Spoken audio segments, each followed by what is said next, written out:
আমাদের কিন্তু সেম হচ্ছে যেটা রেগুলার যে নিরাপত্তা, ওই নিরাপত্তা ব্যবস্থা জোরদার আছে। এক্ষেত্রে আমাদের হচ্ছে টহল টিম আছে, তারপরে চেকপোস্ট আছে, এখানে মোটরসাইকেল পেট্রোলিং আছে। এরকম আমরা নিরাপত্তা যেটা স্বাভাবিকভাবে যে নিরাপত্তা আমরা ঢাকাবাসী এটাই দেওয়া হচ্ছে।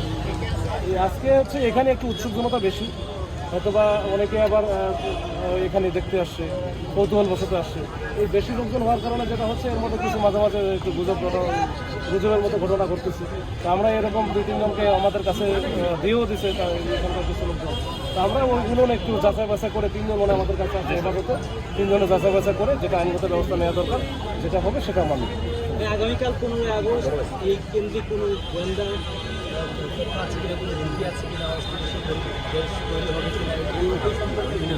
এখনো পর্যন্ত এরকম আমাদের কাছে স্পেশাল কোনো কিছু নাই। আমরা যেটা আছে, আমরা অ্যাজ ইউজুয়াল যেটা নিরাপত্তা ব্যবস্থা নেই ওইটাই চলতেছে এবং এটাই আমরা থাকবো। এর বাইরে কোনো কিছু নাই। ঠিক আছে, থ্যাংক ইউ।